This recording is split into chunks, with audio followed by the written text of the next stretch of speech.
Good morning, all. Success isn't about what you accomplish in your life, it's about what you inspire others to do. Distinguished guests, ladies and gentlemen, our special guest of the day is our resource person, Mr. Ravi Mohan sir, Assistant Manager, Reverend Father Raphael Kaluritil, Principal of St. Paul's College, Ms. Pramada Ramachandran, Self-Financing Coordinator, Reverend Father Jacob Baiju, BWOC Nodal Officer Dr. Stalin Fisi and our student coordinator Ms. Remya Moon and Ms. Ranjita. We have been gracious enough to join us today morning. Let's welcome them with a huge round of applause, please. Welcome to Fincom Global 2024, and we are really happy to receive all of you here for today's conference. Ladies and gentlemen, these 2 days you will get the opportunity to discuss and share your knowledge and insight. Prayer is not asking. Prayer is putting oneself in the hands of God. Let me invite Harsha for the prayer and request everyone please be raised for the prayer.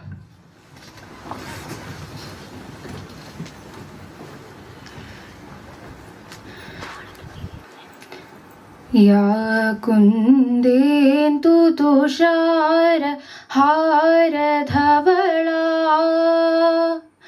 या शुभ्रवस्त्रावृता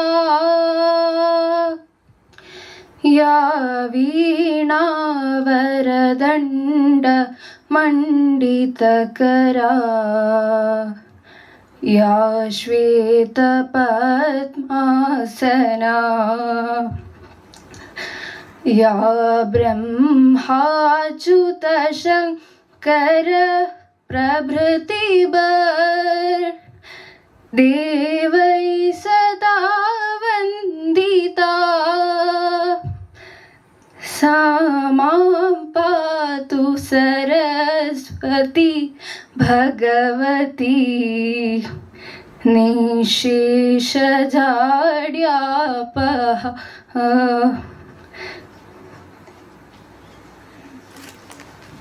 Thank you, Harsha.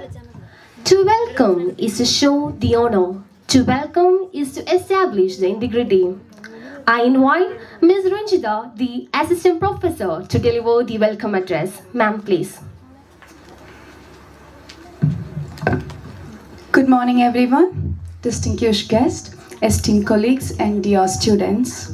It is with great pleasure and honor that I welcome you all to the Fincom Global 2024, a two-day international seminar on banking and commerce.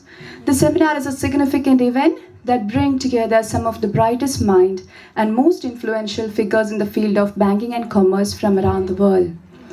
First and foremost, I would like to extend a warm welcome to our esteemed chief guest, Mr. P.R. Ravi Mohan sir, the chairman of ISAF. Ravi Mohan sir, your presence here today is testament to the importance of the seminar. Your extensive experience and profound insight into the banking sector would undoubtedly inspire and enlighten us all. We are deeply grateful for your support and for taking the time to be with us. Welcome, sir.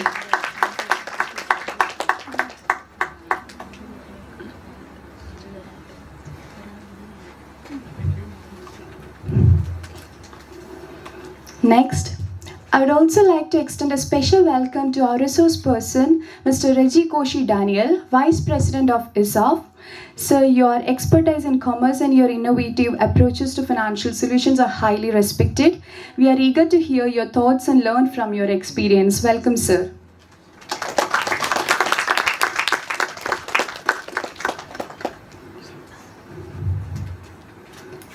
We are also honored to have with us Reverend Father Varghese Valiapparambil, Manager. In his absentia, his leadership and vision has been instrumental in the success of our institution. In his absentia, I also welcome Reverend Father Varghese Valiapparambil, our Manager. Also, our Reverend Father Raphael Kaluritil, our Assistant Manager. In his absentia also, I would like to welcome him also into the seminar. Father Jacob Baijuben, our SF coordinator, your effort and support for this seminar are greatly appreciated, Father. I would like to extend a warm welcome to our academic session. Welcome, Father. Professor Dr. Pramata Ramachandran, our beloved principal, your guidance and support have been pivotal in organizing this seminar, ma'am. Thank you so much for all the efforts and support you have provided throughout these days. Thank you, ma'am. And also, I'm welcoming to this seminar. And our Stalin sir, our BVOC Nodal Officer, your efforts in vocational education and training are highly appreciated. I also invite Stalin sir to this seminar.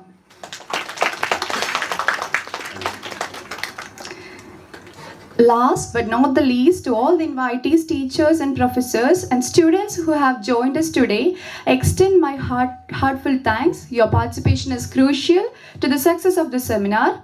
It is your enthusiasm and commitment to learn that makes event like this is possible. Thank you all and welcome to this seminar. Thank you. Thank you, ma'am. Next, we are moving on to our inauguration section, which will be done by the BCom Self-Finance Coordinator, Reverend Father Jacob Baijuben. Father, with respect, I welcome you for the inaugural address. Father, please.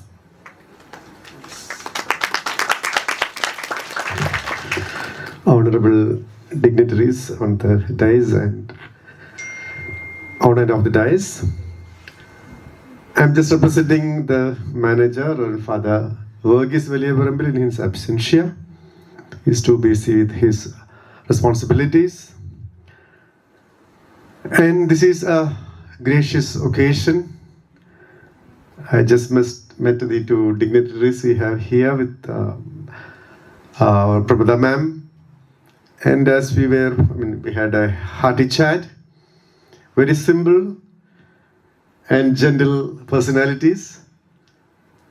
And as we were coming to the hall, Prabhupada ma'am was making a beautiful comment. He said, "These are great people, Father. These are great people," yes. And I responded to her saying that, "But see, so humble, so simple." And that is the maturity, that is the quality of a person. So I'm happy the department has selected these were very honorable and exceptional personalities in this regard, and I'm happy that you have accepted our invitation. Seemingly a very limited, of course, selective audience we have, participants we have, but their presence and their message, their sharing of their knowledge and experience will add to what I say. But remember, once as the students, they too were sitting in similar seminar classrooms, but very attentively. The whole heart and mind and their self involved to what the teachers said. And today also being a great day for any education institution, the both faculties and students as Teachers' Day. I think on behalf of all of you, I wish all of them and all the faculties a very happy and blessed Teachers' Day. Let's give a round of applause. As our appreciation and gratitude to their service. So I hand over the session to Prabhupada ma'am as well as the guests. Once again, dear. Oh yes, yeah. We had to inaugurate because I was not the one to inaugurate, as I said.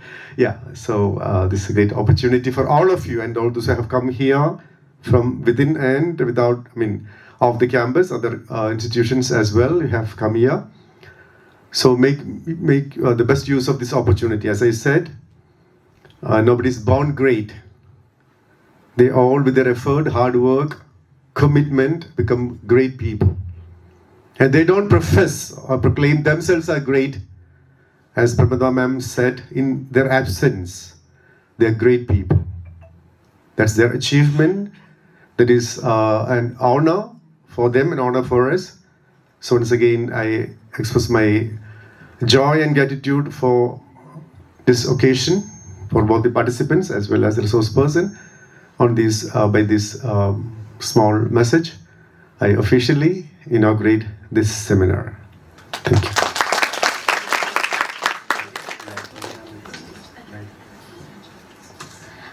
Thank you, Father. Can we have our Principal of St. Paul's College, Professor Ms. Pramita Ramachandran, for the Presidential Address? Ma'am, please.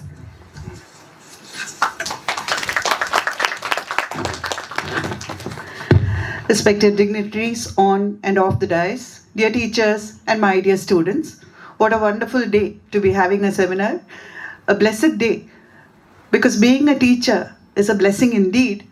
It gives me the opportunity to be a student always, and that is what I felt today.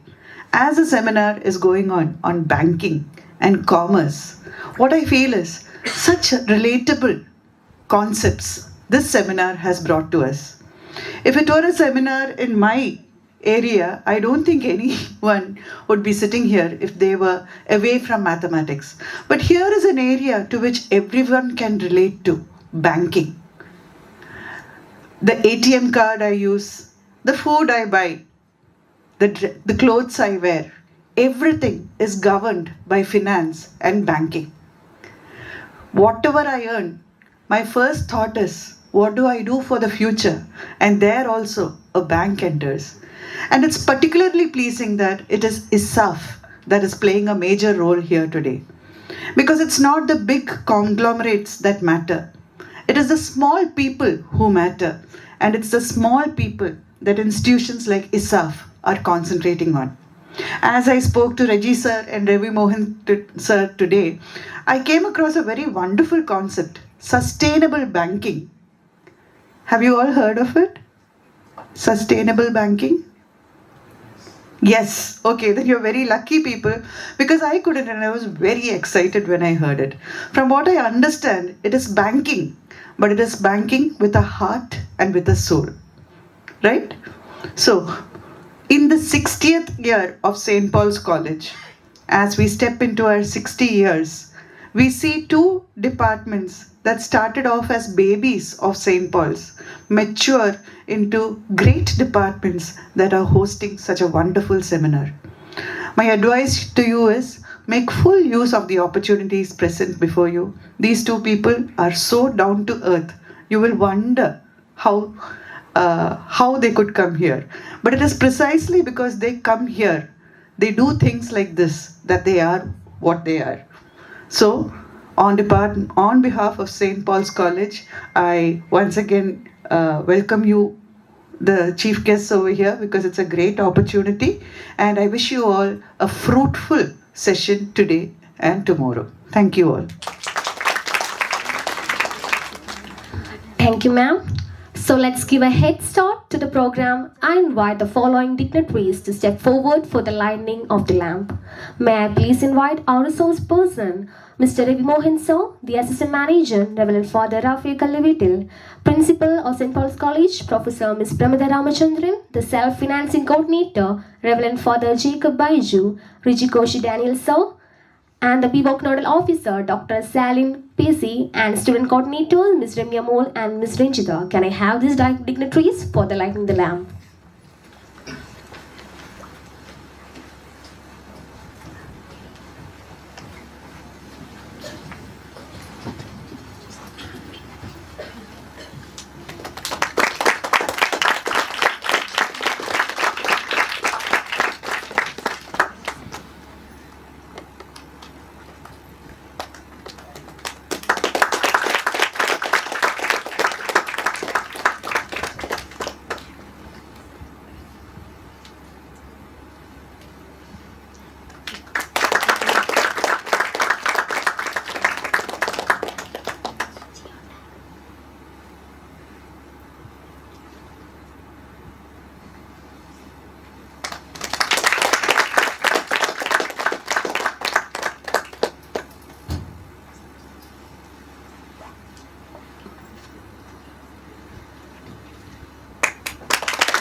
Thank you. So everyone, it's my honor to invite Mr. RAVI MOHAN, so the chairman of SF, to kindly deliver the keynote address. So please.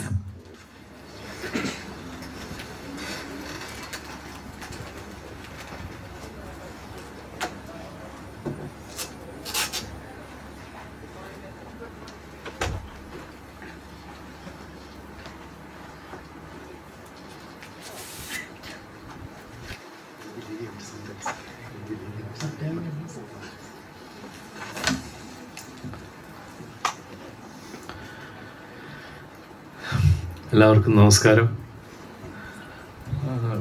Cent Paul's കോളേജിൽ ഈ ഒരു സെമിനാറിന് വരാൻ പറ്റിയതിൽ ഞങ്ങൾക്ക് വളരെ സന്തോഷമുണ്ട്. നിങ്ങളെല്ലാവരെയും കാണാൻ പറ്റിയതിലും ഇവിടുത്തെ ടീച്ചർമാരെയും പ്രിൻസിപ്പലിനെയും ഫാദറിനെയൊക്കെ പരിചയപ്പെട്ടതിലും ഞങ്ങൾക്ക് മതിയായ സന്തോഷമുണ്ട്. ഈ ഒരു സെമിനാർ നടക്കുമ്പോൾ ഇതിൽ കുറേ ടോപ്പിക്കുകൾ നമ്മൾ ഐഡൻറ്റിഫൈ ചെയ്തു. അപ്പോൾ എല്ലാത്തിനെ പറ്റി പറയുമ്പോഴും മലയാളം വാക്കുകൾ പെട്ടെന്ന് കിട്ടില്ല. അപ്പോൾ അതുകൊണ്ട് കുറച്ച് കഴിയുമ്പോൾ ഞാൻ ഇംഗ്ലീഷിലേക്ക് മാറും. സോ എനിവേ, ഇന്ന് ടീച്ചേഴ്സ് ഡേ ആയതുകൊണ്ട് എല്ലാ ടീച്ചേഴ്സിനും എല്ലാ സ്റ്റുഡൻസ് ഇല്ലെങ്കിൽ ടീച്ചേഴ്സ് ഇല്ലല്ലോ. അപ്പോൾ എല്ലാ സ്റ്റുഡൻസിനും ടീച്ചേഴ്സിനും ടീച്ചേഴ്സ് ഡേയുടെ എന്താ പറയുക, എല്ലാ അഭിവാദ്യങ്ങളും. Okay. When we thought of having this seminar, I have done such seminars in Sacred Heart College, Tevara, Rajagiri, and many other institutions earlier. But that was all on a particular topic for maybe half a day or something like that, on monetary policy, on what Reserve Bank does, or what the banking sector is doing, etc. But this is a topic which is little broader, like Fincom Global. When you say Fincom Global, you talk about finance and banking, or finance and commerce.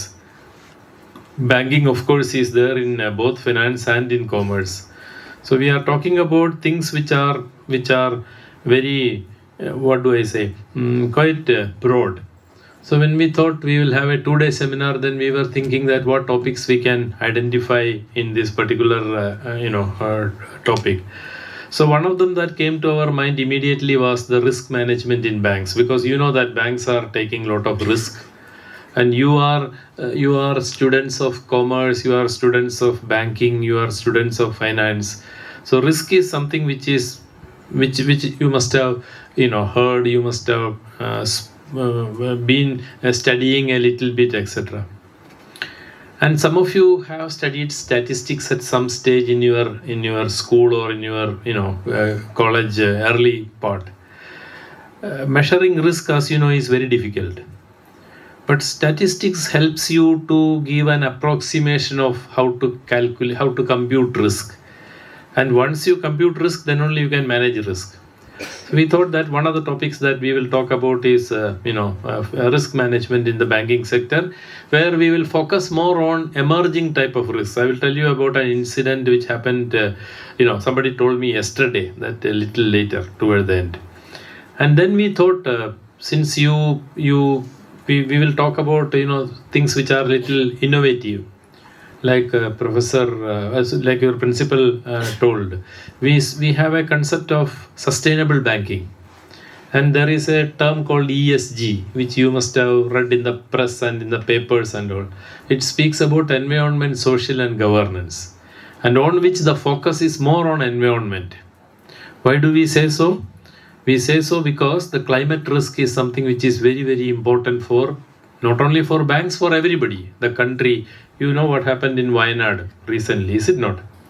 People were all sleeping in their houses, and at midnight or somewhere in the night, they found that nothing is there, and people were also not there.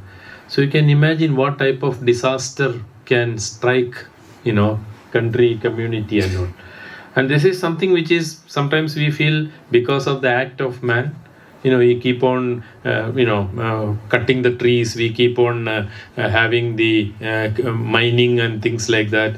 Many countries in Africa are suffering a lot because of this deforestation and deep mining. And because of this exploitation of resources, sometimes we see that nature also gets back on you, and that is what is happening in different parts of the world. But as a result of all these things, the climate risk has become, or the environment risk has become very important. And how to manage that is something called sustainable banking. How do we do banking, but at the same time we do banking with a conscience? How do we do banking protecting the environment? How do we lend to industries which are not polluting? So all these things come under sustainable banking. And also along with that, we want to talk to you about financial inclusion. All of you must be having some bank account, right? Is there anybody who is not having a bank account? I don't think so, because all of you have a bank account, you have ATM cards, you do mobile banking, you do digital banking. All these things are part of your life now. But at the same time, there are many people in India who do not have access to a bank account. So how do you bring these people into the banking sector is something called financial inclusion. How do you include people into finance? So the second topic we will cover is about financial inclusion and sustainable banking. The third most important issue is now, all of you have bank accounts, all of you have ATM cards, and on the back side of the ATM card, do you write the PIN? No? Sure? And where do you write the PIN? Nowhere. Here. Right? And if somebody asks you for the PIN, what will you do? You are going to the ATM, there is a bank staff standing there and he is telling you, what is your PIN? Will you tell the PIN? No, very good. So, because the system becomes more and more sophisticated, there are people who want to exploit the system. They are also equally sophisticated. Technology guys, hackers, all the crooks. So basically what happens, because of these things, the frauds are increasing in the banking system. So we thought that, a session can be on the role of audit and we contacted one of the leading chartered accountants in Cochin, and she, of course, I had spoken to Deepthi earlier, but Deepthi had got some inconvenience, so she suggested another person, and he is also equally good. So you will have a session tomorrow on what we call as the forensic audit and the fraud prevention and things like that, which will be equally what I will say useful to you. The last one, of course, is one of my very close friends in the Reserve Bank of India. We joined together on the same day.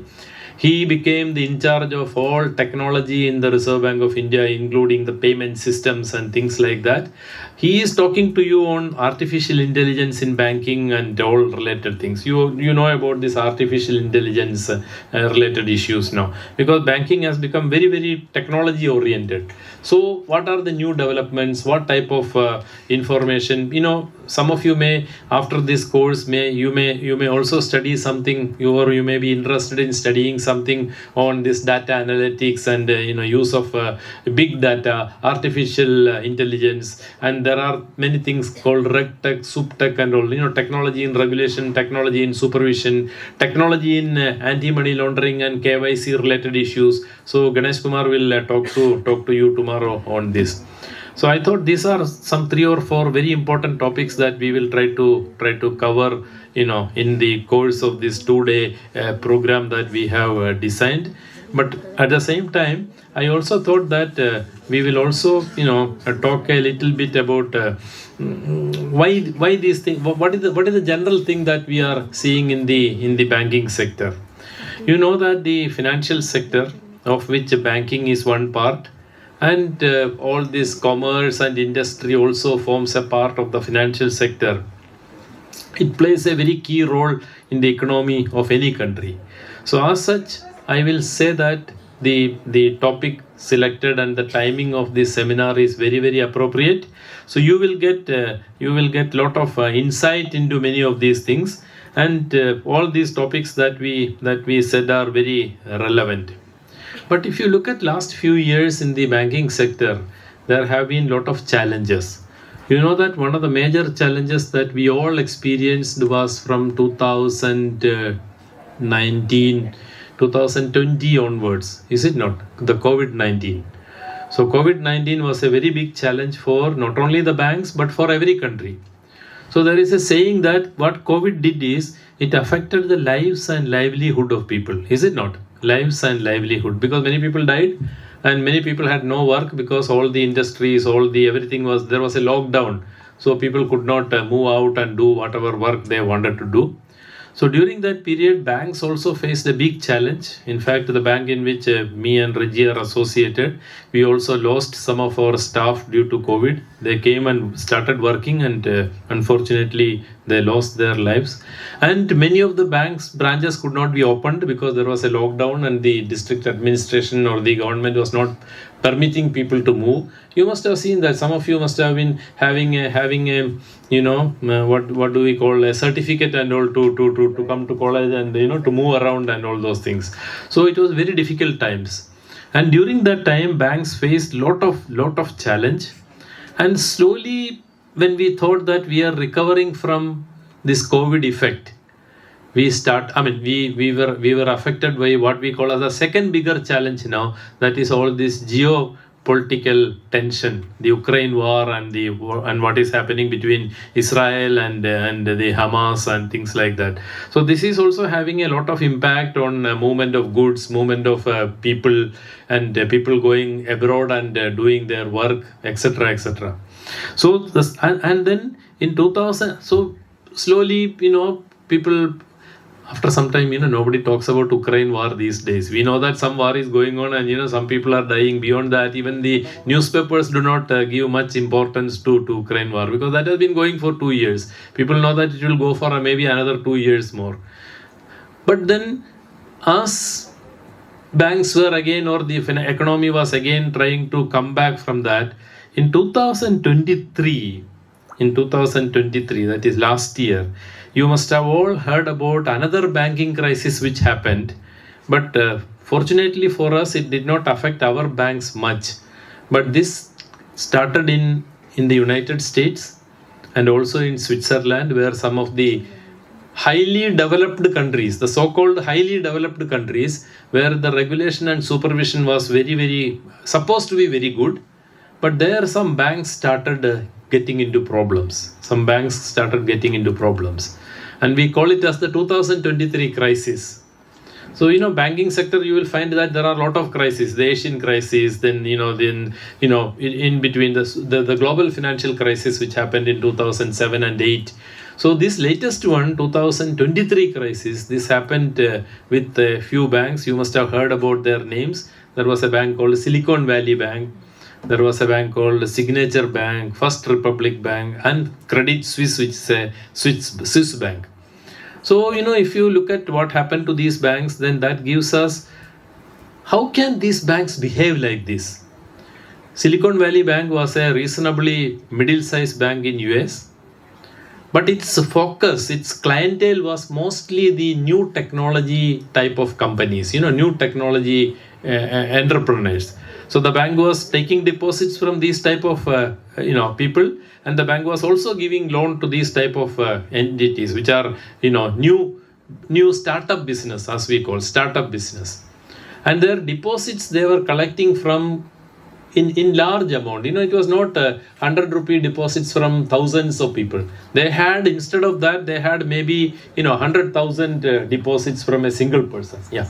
So what happened was, this particular bank, they invested most of their money in government securities, which is very good, is it not?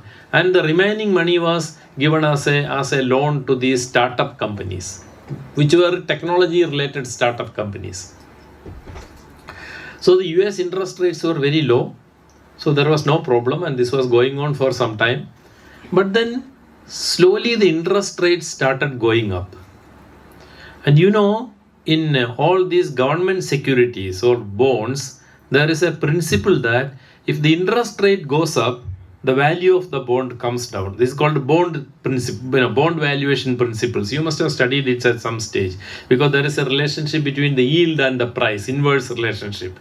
So as the interest rates started going up, the price of the bonds in which they had invested started coming down. But that was no problem for them, because they were just keeping the bonds with them. So when they are going to sell the bond finally, then only they are going to get the money from the government. But since the price of the bonds started coming down considerably, at that point in time, they thought that, okay, what will we do? They thought, let us sell some of these bonds. By then, the price of the bond, if it was 100 rupees was the price of one bond or one security, it had come down to maybe 80 or 70. And when they were selling, they were getting only 60 rupees. So they had to make a provision for 40 rupees for every 100 rupees. And the bank did not have that much money. And the biggest problem for them was, since their depositors were all bulk depositors, depositors having $100,000, $200,000. So one of them came to know that this bank is in problem. What he did was, in social media, he sent a message that, hey, this bank is having problem, you withdraw your deposit. And everybody started coming to the bank and started withdrawing deposits. So in no time, the bank had to close down. So one day, the deposit withdrawal was 40 billion US dollars. Can you imagine? 40 billion US dollars in one day. And the second day, it went up to 100 billion US dollars. And the third day, the bank didn't have any money. So they said that we are closing.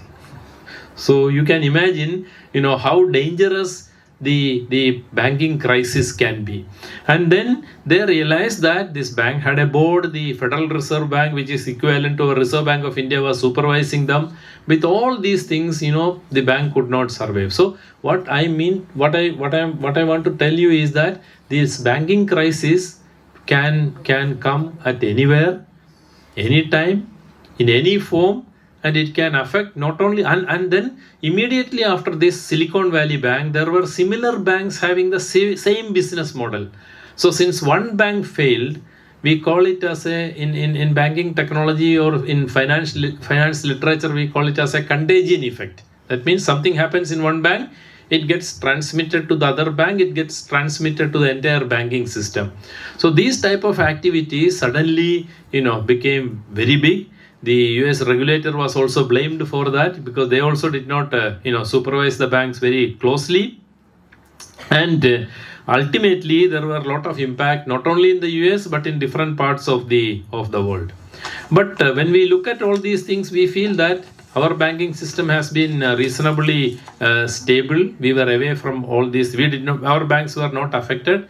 Maybe two reasons I will say that in India, we have a very strong banking regulation and supervision. We have a very strong banking regulation and supervision.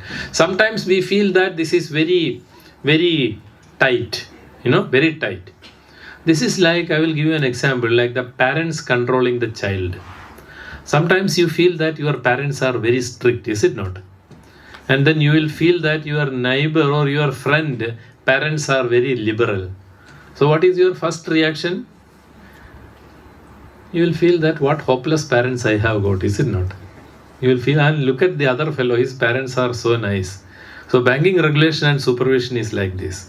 So there are countries where the regulation and supervision are very tight, but that is for the benefit of the banking system, just like the parents are very strict for your benefit. And there are countries where the banking system is not supervised very tightly. The supervisor does something, but he does not focus very, very closely on the health of the banks. It is exactly like the parent who is too liberal. And there has to be some amount of liberalization, I agree. But then if it is liberal beyond a point, then you cannot supervise the children properly. Similarly, the banks. So maybe India had a better system because, or India, even during the global financial crisis, we were not affected much because our regulation and supervision was very tight. And then, there is also like in the afternoon when we talk about ESG, the third name in this ESG: environment, social, and governance. Governance. In India, the governance is very, very tight. The banks or even companies are governed not only by the banks are governed by the Reserve Bank of India. We have a Banking Regulation Act for that, but they are also governed by the Companies Act. You must have heard about the Companies Act. The Companies Act also has got several provisions for the governance. What do you mean by governance? Governance basically says who can be the directors of banks. Who can be the directors of banks? What type of qualification they should have, and what type of approval process is required to take somebody as a director on the board of a bank.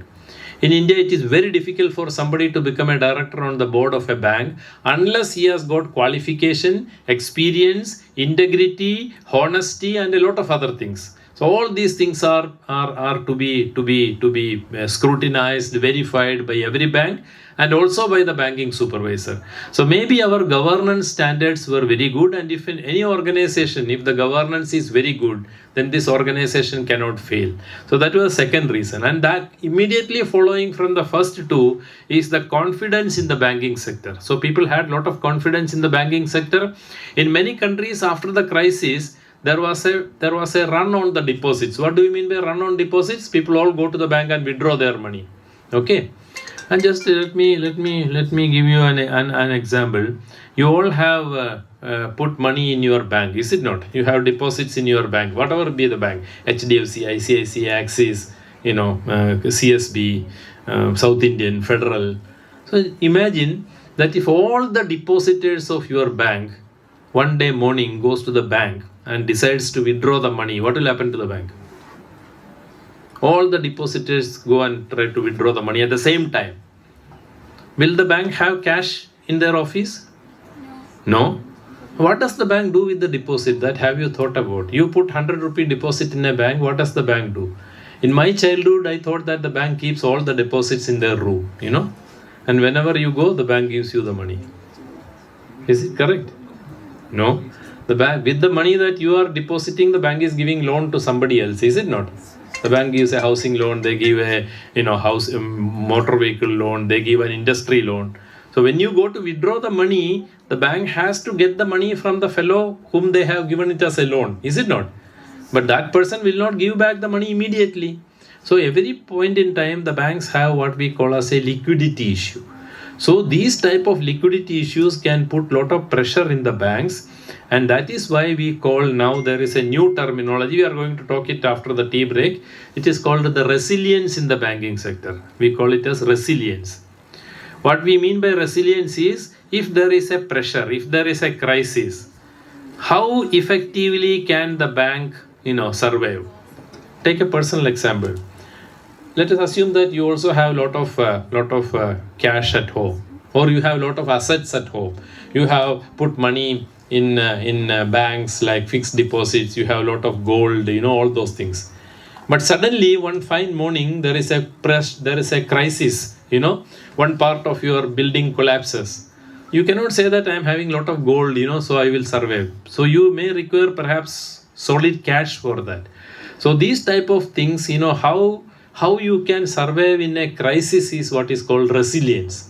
So now every regulator in the world, every banking supervisor, they are thinking more of how resilient is the banks. That means if a crisis happens, whether the banks will be able to have a plan A, plan B, plan C like that, and they can survive.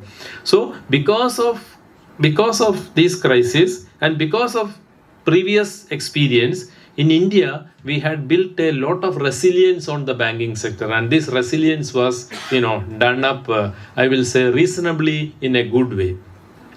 And how to be resilient going forward is the key challenge for us, for the banking system, for the industry, for commerce, for finance, everyone.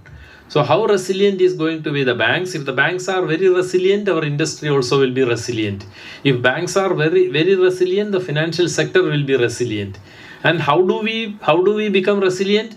We become resilient by managing the risk properly, by ensuring that we have sustainable banking, by ensuring that frauds are not happening in the system, and by ensuring that we adopt and absorb new technology and artificial intelligence. That is the sequence of what topics we have selected for this seminar. Okay, so that is why we are saying that this seminar will give you a valuable addition to your thought process by looking at these 4 or 5 very important topics, and I'm sure that we will also after this you will try to read about many of these things. So we need new ideas, new thinking. We need a robust framework of capacity building in the financial sector and also among the student community, because tomorrow you are going to be the people who are occupying some of the key positions in financial institutions. So naturally, we should be looking at all these things. And now, unlike earlier times when we were students and all, there is lot of opportunity for you to know things. The electronic media, the internet, the amount of information that you get. If you don't know anything now, you can just go to Google and find it out, is it not? Sometimes it may give wrong information, that's a different thing, but at least it will tell you where this information is available. So from that perspective, it is always better that we keep on reading about these things, like sustainable banking that Reggie is going to talk in the afternoon. Maybe a new concept for you. There are a lot of topics in that, like green banking, then this green economy. Even there is a term now called greenwashing. That's also another distortion to what it is. But then sustainable banking, then environment, ESG type. I am also talking a little bit about this ESG. What environment, social and governance is. Some banks have also gone for an ESG rating. There are rating agencies which are rating the companies and banks. So they give you a rating. You must have heard about AAA, AA rating and all. So similarly, there is an ESG rating which has come in the market. So these are all things which will help you. So let me say that this seminar will prove quite a valuable addition to you. Please make use of whatever topics are discussed and try to learn more on that. What we can do in an hour or so is only the tip of the iceberg. So you should learn more. You get a lot of information. There are books available, there are journals available, you have a very good library, so you can go and research some of these things. And maybe you can develop an interest in some of these terminologies, like maybe on ESG, maybe on artificial intelligence, maybe on sustainable banking, maybe on risk rating of customers or risk rating of banks. And this can be a topic for your dissertation or your project or your further studies. So that is what I feel should be the topic. And last one, I should also mention something. You must be receiving lot of phone calls in your phone, these days, saying that you got a lottery, right? How much? 100 or $10 million, and they will say that, okay, you give your number and things like that, and we will give you the lottery prize. And then they will say that, okay, there is a link and please click on the link. Or there may be a phone call. Now these people are very, very smart. They keep on giving you different type of messages, and the moment you part with any of the information, your bank details or your ATM card details or your PIN or something like that, you can be rest assured that you are going to lose money and you are not going to get anything. Why you are not going to get anything? There is a very famous quotation that there is no free lunch. There is no free lunch. Nobody gives you anything free, is it not? Nobody gives you anything free. And if he gives you anything free, there will be something he is going to recover from you maybe on a later date. So this is the normal human behavior. So you can imagine that if somebody is telling you that your mobile number has won a lottery, you can imagine that this fellow is trying to fleece you. Why? And last I said that I will give a personal experience of yesterday. One of the large private banks, the manager came to see me yesterday for something else. So he told me a story which is very interesting. He said that yesterday a customer came to his bank, elderly lady, and said that she is having 25 lakhs fixed deposits with this branch. She said that, can you transfer this 25 lakhs to another account? So the branch manager, normally branch doesn't like 25 lakhs withdrawal, is it not? Because, it's with a lot of difficulty they accumulate the deposits. So just because, and she did not go to the manager, she went to a staff. The staff was very astonished that this lady wants to transfer 25 lakhs in one go. So said, what is the purpose? She was not telling anything and her hands were shivering. So she said that, no, I want it and this is the account number, you transfer. So this girl got a doubt, she went to the manager and manager came and said that, why do you want this? What is the purpose? So still she was not telling anything. So, and she was holding her mobile and she was not giving the mobile to anyone or keeping the mobile on the table. So this manager literally snatched the mobile from there and the conversation was there on the mobile. It was live. So when the manager spoke in the phone, it seems there was a person on the other side who was keeping on talking to this lady, saying that you sent a parcel yesterday or day before, you sent a parcel to someone. And inside the parcel there is some drugs and we are from the Anti-Narcotics Bureau and you are technically under arrest. So unless you transfer this money to this account, we will not let you go. And this lady had not even told her husband or children and she had straight away come to the branch to transfer this money. Can you imagine? And of all people, she was a retired professor. So you can imagine, you don't think that professors are very intelligent, right? Of course, I hope they will not take it other ways. But people who are all well educated, they are falling into this type of tricks. So you may also receive such phone calls. Your parents may receive such phone calls. Your friends may receive such phone calls. Please tell them not to take this phone call, disconnect it immediately and block the number. Okay, and there is also a number in which you can file these complaints to the means they have, I think 1930 or something like that. Yeah, so should do that immediately and try to keep the awareness among people. When we talk about all this artificial intelligence and fraud prevention tomorrow, so we will touch upon a little bit more on this. So that's what I thought I will tell. But banking is very challenging now. Finance is very challenging. Commerce is very challenging. But at the same time, there are a lot of risks. So we will try to talk about the risks and the challenges and the opportunities in the sessions that follow. And I'm quite thankful to the college for organizing this particular conference at this point in time. So I'm sure that all of you will get some benefit out of this, and I'm sure that you will also carry forward this message and keep on enhancing your horizons of your knowledge, so that you will become better finance professional and better individuals in acquiring knowledge and transmitting knowledge to others. So thank you very much.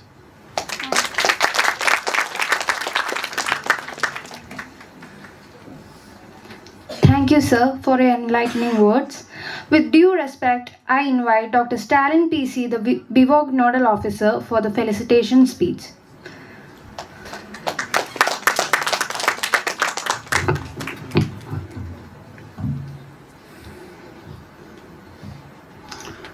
Respected Mr.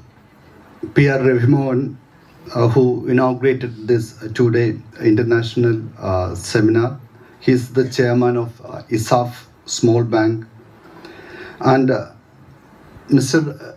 Reggie Koshi, the vice chairman of and head Sustainable Banking ISAF.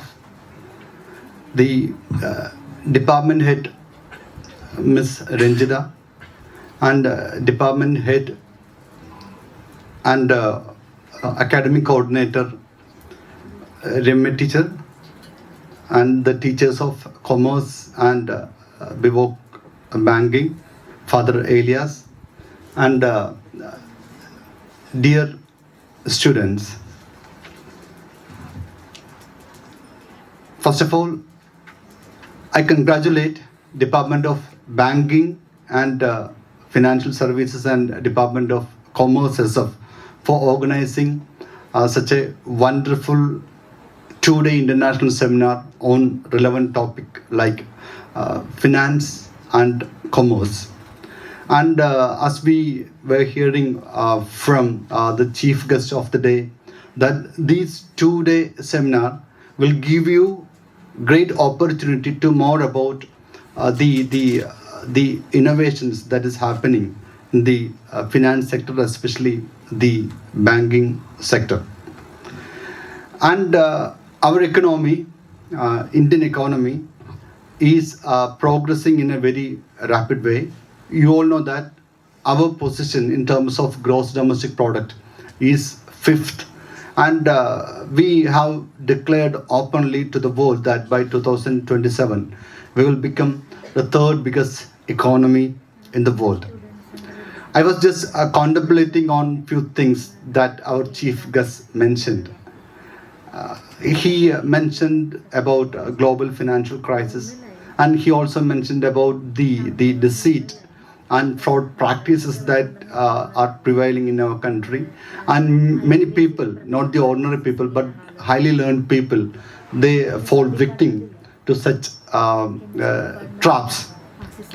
In 2007, I was a teacher, working as a teacher in the Ministry of Education, Maldives. I said this because I want to connect this to two incidents happened at that time. When I was watching and listening to the news, I understood that the globe was going to a difficult position because subprime mortgage crisis started in USA, and it had its repercussions around the world. But India was somewhat resilient and insulated to such subprime mortgage crisis. And there were a lot of IT professionals who worked in US from India. They committed suicide because it took their jobs. Many people around the world were suffering. A lot of people, their entire saving was vanished within 1 or 2 days.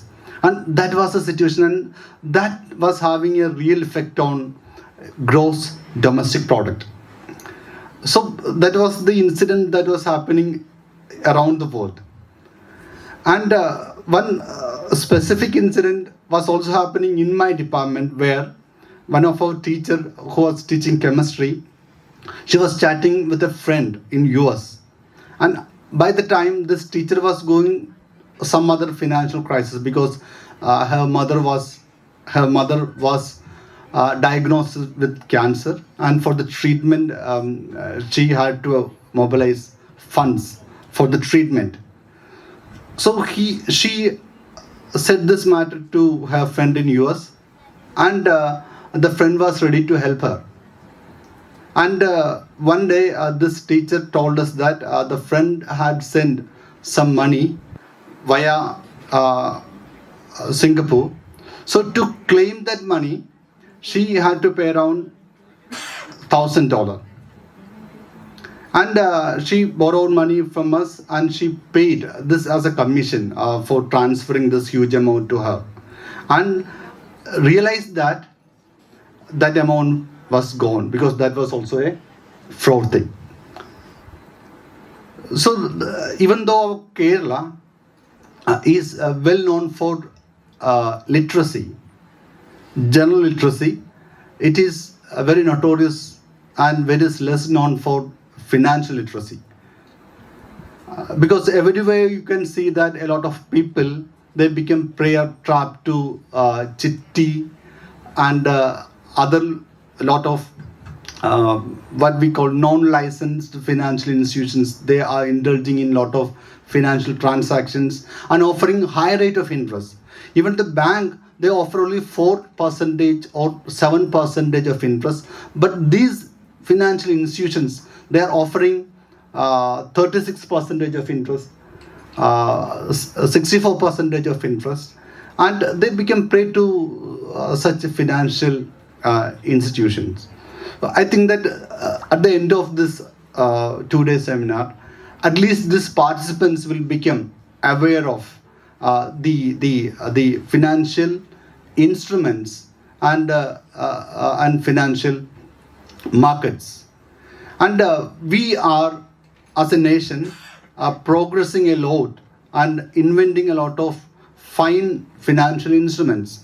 Actually, in 2006, when a government of India banned the high denominated currencies, actually one of the aim was the cancellation of the currency was to encourage digital transactions. So National Institution for Transforming India also came up with a plan for digital transactions, and that leads to the development of UPI, unique payment interfaces, that benefits that you are enjoying right now with the use of Phone Pay, Google Pay. And it is not a small thing, because even that the digital financial transaction was able to lift around 25 people out of poverty. And you may be wonder how this financial transaction can really uplift people from poverty. So that is the power of this finance, and that is the power of this transactions. And India has not stopped there, because we are further inventing on new way of transferring money, and that is the digital currency. And the Reserve Bank of India is inventing and piloting on digital currency, which are very similar to blockchain technology. So this is a higher level of the digital transaction that we are doing now. So this will help the Reserve Bank to monitor the velocity of money as well. And by looking at the non-performing assets, we could see that the non-performing asset has come down to 2% and of the total banking assets. So that is a very good sign. And with all these performance of this real sector and the monetary sector, the World Bank said that we are going to grow by 7% of our GDP in the coming. So these are all positive signs. And see, this is also going to help you that if you're really interested in, a lot of employment opportunities are emerging in this banking sector. And one thing that you have to be very clear about is that the basic qualification is a graduation, and they are saying that you have to secure 60% or above mark as a benchmark mark to apply for the post that is offered at clerical level at these banks. So since you are doing your degree or the post graduation, you should make sure that you pass this program not with minimum mark, but with a first class mark, 60% or above. Then only you will be able to secure a position in any of the financial banks. In the recent budget also, the government of India started 100 post-payment banks in northeastern regions. That shows that Indian government is very eager for the financial inclusion. So this automatically leads to a lot of job opportunities in the financial sector, which you can benefit from. So with this note, I extend all the supports and blessing for this 2-day international seminar. Thank you very much.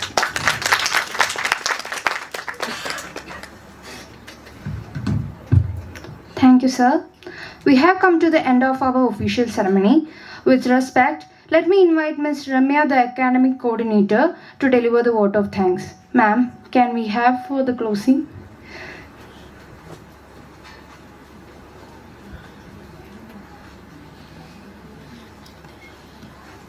Yeah, good morning, everyone. Yeah. Respected dignitaries on and off the dais, it's my pleasure to propose vote of thanks to all. First of all, I would like to express my sincere thanks to our manager, Father Varghese Valiyaparambil, our assistant manager, Father Raphael Kalluvitil, and our SF coordinator, Baiju Ben, all those on their absentia. They are giving us a tremendous support to start an international seminar like this. Thank you, fathers. And next, I would like to the Iron Lady of our college, our principal, Dr. Pramada Ramachandran, always guiding us, supporting us, and she is also vibrant to conduct a program like this. Thank you, ma'am, on her absentia. Next, I would like to express, it's my pleasure to propose vote of thanks to our chief guest of the day, Dr. Ravi Mohan sir, chairman of ISAF Code ISAF. Sir always gives some valuable points to us, and we all are eagerly waiting for the session. Thank you so much, sir, for inviting. Thank you so much for accepting our invitation. Thank you, sir. Also, I like to express my sincere thanks to Reggie Daniel, sir, Vice President of ISAF. Sir, also, we are eagerly waiting for your session. Thank you so much for accepting our invitation. Next, I would like to express my sincere thanks to Dr. Stalin, sir, who always are with us, for guiding us, mentoring us. If we are planning to conduct any program, who always with us for all kind of support. Thank you so much, sir, for being here. And also would like to express my sincere thanks to all the participants and all my teacher coordinators. Without your presence, it will be not a fruitful one. But thank you all for being here. And once again, thank you all.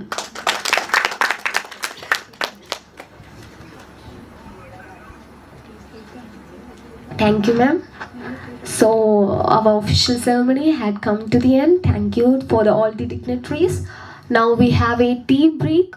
So let me disperse everyone for the tea break. Please enjoy your tea. Thank you.